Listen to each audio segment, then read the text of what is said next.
All right, some breaking news coming in at this moment. Shiv Sena has come out strongly in support of Sushma Swaraj. Today's editorial in the party mouthpiece Samna says that Lalit Modi episode was an attempt to destabilize and demoralize the Modi government. The article calls for Prime Minister Modi to find out who is behind it and burst the conspiracy behind this particular move. The editorial accuses the Congress of treating Sushma as if she had brought Daud or Kasab out of prison. Shiv Sena also accused Congress of engineering the entire IPL gamble. In fact, the latest attack by Congress on Sushma Swaraj and the Narendra Modi government, Digvijay Singh also now has tweeted, and we quote, let's quickly play out the Digvijay Singh tweet. Yes, that's the breaking news on your screen. He says, and I quote, why the Prime Minister and Finance Minister are quiet on the Sushma Swaraj case. There are two people who should clarify what is the legal position. We would also like to know whether it is a result of a BCCI feud. Who is the Asteen ka Saap in BJP that Kirti Azad referred to? Did Lalit Modi not level charges of corruption against Arun Jaitley in distribution of BJP tickets in Rajasthan Assembly elections? Unquote. So it's a direct confrontation now where the Congress is openly accusing many senior leaders and also urging both the Prime Minister and the Finance Minister to now come out and explain their position. Has there been any proceeding against him in any court of law which has declared him an offender? He is not an offender.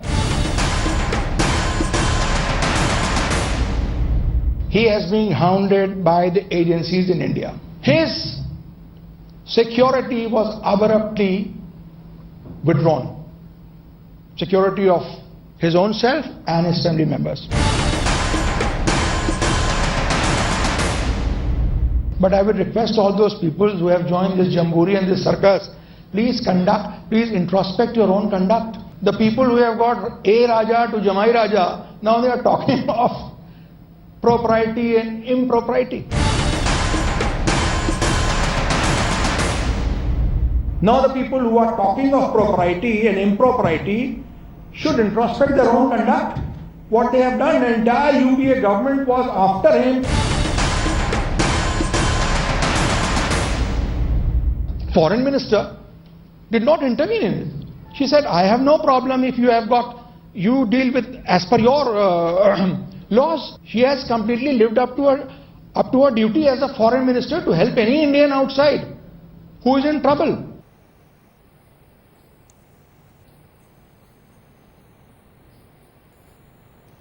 All right, let's quickly go across to Smita Sharma, who joins us at this moment now. Smita, it's very important to know over here that there are a number of the political discourse around this story is now actually heating up. You have a situation where Digvijay Singh is now openly questioning the Prime Minister as well as the Finance Minister to come out and explain their position. The two most important people who should come out and explain what exactly is happening. Well, Sanket, clearly this story, of course, provided a perfect opportunity to the Congress, which has been looking, in fact, to try and challenge the government as it completed its first year. We've seen Rahul Gandhi, who is much more re-energized, and even while he is on his Padayatra in Chhattisgarh, he made those accusations yesterday saying that actually Sushma Swaraj is just a minority face, is just a minor minister really, and it's Narendra Modi who drives foreign policy of this government himself. So it is Narendra Modi who is accountable and who should be sacking Sushma Swaraj.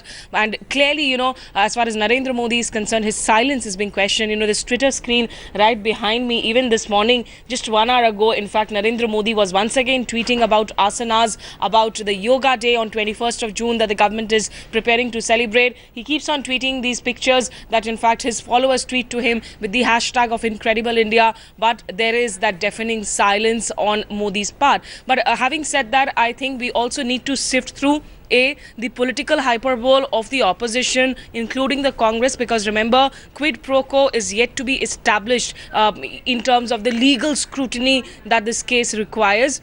B, on terms of morality, of course, Sushma Swaraj, BJP, the party, and the government also, they need to perhaps stop giving in these oversimplistic arguments in their defense, because there are many more questions that still remain unanswered. And perhaps with all this pressure, now the Enforcement Directorate also coming into action and looking at adjudication of those FEMA violation charges and summons sent out to Lalit Modi. Absolutely. And a number of questions, Smita, that are now being asked that if there was, a case of FEMA violation, if there was, a like a lookout notice or a blue corner notice, then why not before helping this particular individual did the External Affairs Ministry get in touch with the Finance Ministry to get perhaps some sort of an approval? Humanitarian grounds is understood, but then this is not a man who's in the clean. There is an investigation that is going on against him. Do stay on with us, Smita, at this moment, because Lalit Modi currently is at the center of the Sushma Swaraj row, has promised big revelations very soon.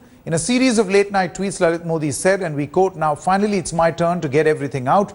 There are many bombshells, see for yourself, then judge." So he is perhaps preparing himself for some sort of a defense.